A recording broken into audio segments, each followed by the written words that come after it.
अस्सलाम वालेकुम गाइस, कैसे आप सब? उम्मीद करते हैं सब खैरियत से होंगे। मैं मोहम्मद हसन। सबसे पहले तो आपको अपने यूट्यूब चैनल दरवेश टेक में वेलकम करता हूँ। आज की वीडियो में हम बात करेंगे गाइस, उसको आपने यूज़ करना है। आप देख सकते हैं फुल मोबाइल का यहाँ से लुक दे रहे हैं। आपने यहाँ से एक मोबाइल के अंदाज में आपने यहाँ से प्ले स्टोर वगैरह सब कुछ यहाँ है। आपने अपने मोबाइल एंड्रॉयड मोबाइल को इस तरह यूज़ कैसे करना है तो उसके जाने बढ़ते हैं। फर्स्ट ऑफ ऑल तो आपको एक सॉफ्टवेयर की ज़रूरत होगी, लिंक मैं डिस्क्रिप्शन में दे दूँगा, आप वहाँ से डाउनलोड भी कर सकते हैं। ठीक है गाइस, आप हमारे चैनल पर नए हैं और आपने सब्सक्राइब नहीं किया तो सब्सक्राइब करके बेल आइकन को प्रेस करें ताकि हमारे आने वाले हर नई वीडियोस की अपडेट आप तक पहुंचती रहे। अच्छा गाइस, तो आपने क्या करना है, आपने गूगल क्रोम में आने के बाद आपने क्या कहते हैं न्यू टैब ओपन कर लेना है। न्यू टैब ओपन करेंगे तो आपके सामने आपने जस्ट टाइप करें को प्लेयर। आप ये भी टाइप कर सकते हैं, अदरवाइज मैं लिंक डिस्क्रिप्शन में दे दूँगा। आप वो जैसे ही क्लिक करेंगे तो आप डायरेक्ट यहाँ आ जाएंगे। यहाँ आने के बाद आपको यहाँ ऑप्शन दिख रहा होगा डाउनलोड फॉर पीसी पे, आपने क्लिक करके डाउनलोड कर लेना है।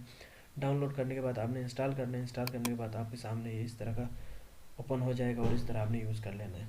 ठीक है, तो यहाँ तक थी हमारी वीडियो। उम्मीद करते हैं आपको पसंद आई होगी। लाइक करें, कमेंट करें, शेयर करें और सब्सक्राइब करें। इंशाल्लाह अगली वीडियो में हम फिर मिलेंगे, तब तक के लिए अल्लाह हाफ़िज़।